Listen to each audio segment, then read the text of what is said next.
Hey gang, just to let you know, you can now use the promo code MTGMudsta, all caps, at flipsidegaming.com and originalmagicart.store. Using the code gets you 10% off orders $10 or more, and you get to help out the channel at the same time. I also want to let you guys know that Flipside Gaming is doing another giveaway, this time for a box of Ultimate Masters. Anyone who uses my promo code MTGMudsta for orders over $10 or more will be entered to win. There's one entry per person, so I wish you good luck, and please be sure to let me know what box topper you get when you win. Welcome back everybody, and I hope you enjoyed Saturday's extra video. Just to let you all know, I am posting a third gameplay video each Saturday for the month of December. In today's game, I have 3 new friends who came all the way to join me and play some EDH, and I'm playing Krenko, keeping Goblin Recruiter, Metallic Mimic, Snow-Covered Mountain, Myriad Landscape, Mindstone, Siege Gang Commander, and Pyroblast. Lauren is playing her Ur-Dragon deck, keeping a Plains, a Swamp, Opulent Palace, Seaside Citadel, Quicksilver Amulet, Teneb the Harvester, and Dramoka the Eternal. Alex is playing his Gisela deck, keeping Beacon of Immortality, True Conviction, Gilded Lotus, Mox Diamond, Stone Quarry, Boros Guildgate, and a Plains. And lastly, Melissa is playing her Ezuri deck, keeping 2 islands, a forest, Oran Reef the Bastwood, Wild Beastmaster, Vigor, and Biomantic Mastery. Melissa wins the die roll and starts us off. Melissa plays an Oran Reef tapped and passes. I follow her example, playing a tapped Myriad Landscape and passing. Alex also plays a tap land, a Boros Guildgate, and he casts a Mox Diamond, discarding a Plains. He then passes to Lauren. Lauren doesn't want to be the only one playing an untapped land, so she plays a Seaside Citadel and passes. Melissa plays a forest, and she casts a Hardened Scales, passing to me. I draw, and I play a Snow-Covered Mountain. I then cast a Mind Stone and pass to Alex. Alex plays a tapped Stone Quarry and passes. Lauren plays an Opulent Palace, which comes in tapped, and she passes. Melissa plays an island, and taps out to cast a Mana-Gorger Hydra. She then passes to me.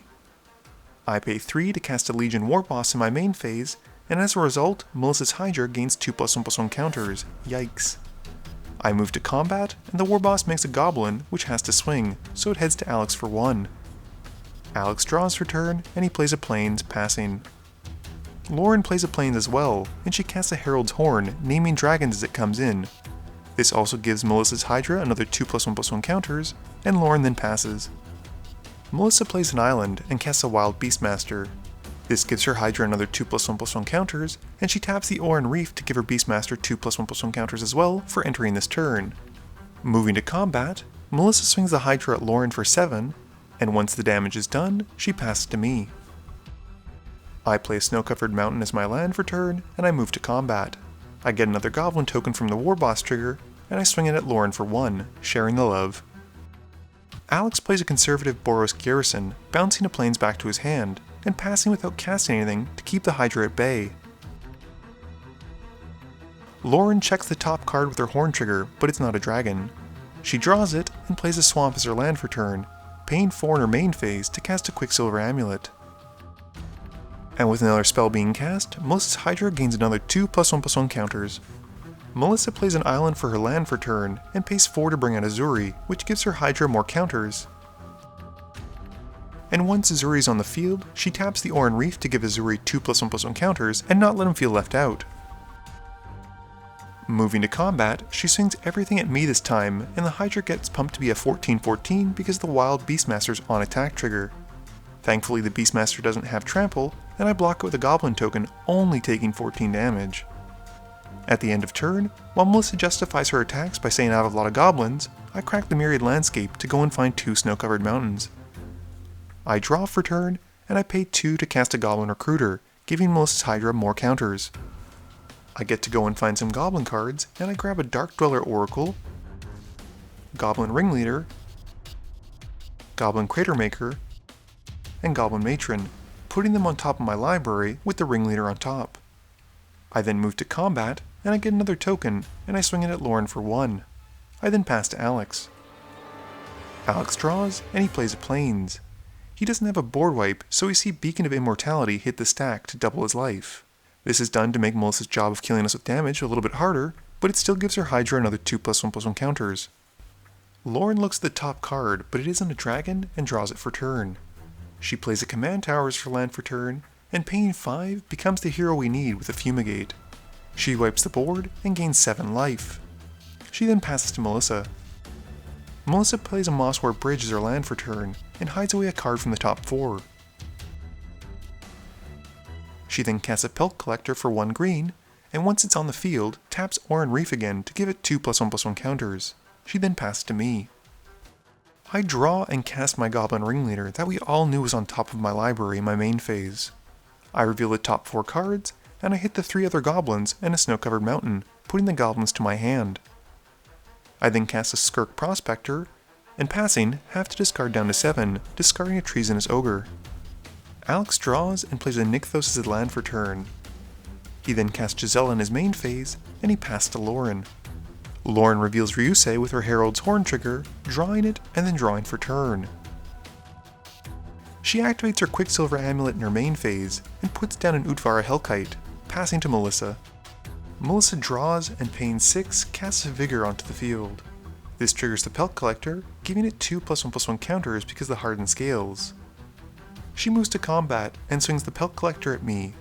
I block with my Ringleader and take the rest, which is doubled because of Gisela. Because I blocked with the Ringleader, Melissa's Pelt Collector also gains more +1/+1 counters because of Vigor and the hardened scales. I play a Snow-Covered Mountain as my land for turn, and paying 5, cast Siege Gang Commander. I gain 3 Goblin tokens as it enters, and I sacrifice one of them to the Skirk Prospector to help pay for Dark Dweller Oracle. With nothing else, I pass to Alex. Alex plays a Seraph Sanctum as his land for turn, and taps 5 mana to pay for True Conviction. Moving to combat, he swings Gisela at Melissa, which has her taking 20 points of commander damage and cutting her life in half as Alex gains 20 life.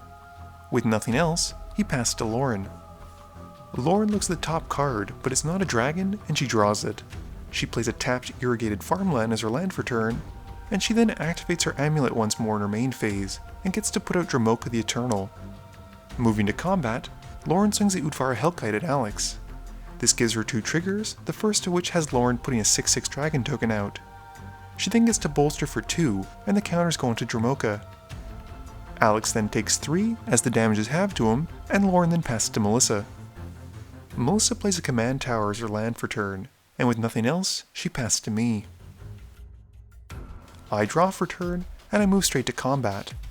I swing everything at Alex, which even when cut in half, still deals 5 damage to him. In my second main phase, I cast a Goblin Crater Maker, who's a new addition to my deck, and I pass to Alex. Alex plays a mountain as his land for turn, and he activates Nykthos to make 5 white mana. He casts a Gilded Lotus with it, and then moves to cast Avacyn Guardian Angel. Melissa has a big old Nope ready, and counters it with a counterspell. Not slowing down though, Alex then pays 4, and he casts a Thran Dynamo, and moves to combat. He swings Gisela at Melissa, aiming to take her out, but Melissa is ready with Arachnogenesis, fogging the combat step, and gaining a 1/2 green spider token with reach. At the end of Alex's turn, I cast Chaos Warp and I target Gisela. Alex puts her to the command zone and shuffles up his library and then flips over a Platinum Angel. Lauren draws and reveals a Tarka World Render. I suggest that if she wants to swing at Alex, I'll happily help her out. Lauren agrees as she pays 5 mana to make her own copy of True Conviction, and with the spell in the stack, I sacrifice my Crater Maker to destroy Alex's Angel. Melissa also wants to contribute, but all she can do is activate her Mosswort Bridge's Hideaway ability, revealing and playing a forest from it. Lauren then moves to combat and swings everything at Alex. She gets 3 bolster triggers, which gives each of her dragons 2+1/+1 counters, and also gains 3 6/6 dragon tokens. Alex then takes a hit of 50 damage, and Lauren gains 50 life. And thankfully, with nothing else, she passes to Melissa. Melissa draws and recasts Ezuri in her main phase. She hasn't actually gained any experience counters with her commander, sadly, and moving to combat, none of her creatures gain any +1/+1 counters from it. She does swing the Pelt Collector and the Vigor at Alex for some sweet revenge, and deals 14 damage. Melissa then passes to me.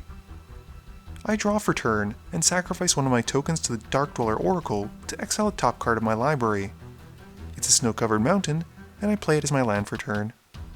I then tap said snow-covered mountain to sacrifice another token to the Oracle, and acts all faithless looting. I cast it, drawing 2 and discarding 2. I then cast my Goblin Matron, and I go and find Goblin Warchief and put it to my hand. With nothing else, I pass to Alex. Alex untaps and draws for turn. He then taps a large amount of mana, and he recasts Gisela in his main phase, gaining 1 life from Seraph's Sanctuary. He then casts an Angelic Skirmisher, gaining another 1 from the Sanctuary, and passes. Lauren looks at the top card and doesn't reveal it from the Herald's Horn trigger, so we know it's not a dragon at least. She casts a Dragon Tempest in her main phase, and the table gets really quiet all of a sudden. She then moves to combat, and Alex calls for First Strike with his Skirmisher trigger. Lauren then declares that she's swinging everything at Alex, and she gets 6 Bolster triggers and 6 new Dragon tokens as she swings. This also gives her 6 Dragon Tempest triggers as the tokens enter, and she uses the first 4 to deal damage to Alex, totaling 18 damage from the triggers, and this is after it was being cut in half because of Gisela. And she puts the final 2 Dragon Tempest triggers on Melissa and I, and we take 22 and 24 damage respectively, since the damage is doubled against us because of Gisela being out.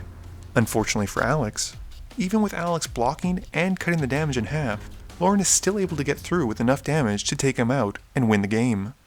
Game review time. So, it seems that by preventing one person from winning the game, I basically enabled the second. Considering all of the decks were very beatdown heavy, Krenko really didn't do much of a showing this game. I was impressed with 2 of the new cards, Legion Warboss and Goblin Crater Maker, as they were very impactful the turn or the turn after they came in. By late game, I was using the Dark Dweller Oracle to try and dig for Blasphemous Act, but unfortunately I had no luck. Melissa's deck performed very well right out of the gates, and that Mana Gorger Hydra got very big, very fast. She also didn't seem to run out of steam too much, and had a consistent threat presence on the board the entire time. Unfortunately, much like me, we couldn't really deal with flying threats, and so even though we had decent board states, we were still at the mercy of Lauren and Alex. Alex played it very cool early on, allowing himself to ramp and get to the point where he can cast Gisela. Since the game where one of my viewers pointed out that Gisela doubles all damage against all of Alex's opponents, I've made sure to be very mindful of this as long as it doesn't negatively impact me. Keeping this in mind, it's why I used the Chaos Warp so early on the Gisela when Alex had nothing else on board. I was more afraid of what Lauren and Melissa could have done to me as a result of her sitting on the field, and she had to be dealt with immediately. In hindsight, I probably should have saved the Chaos Warp for the Udvara Hellkite, as basically between it and the Dragon Tempest, Lauren was able to seal out the game. Please be sure to tune in every Monday and Thursday at 11 AM Eastern Standard Time for a guaranteed new video. You can also follow me on Twitter at MTGMudsta. You can find me on Facebook at facebook.com/MTGMudsta. And lastly, you can check me out when I stream at twitch.tv/MTGMudsta. This video is brought to you in support by my patrons. If you're looking for a way to help out the channel, please be sure to visit the link below. Thank you all for watching this video, and don't forget, friends are just opponents you haven't eliminated yet.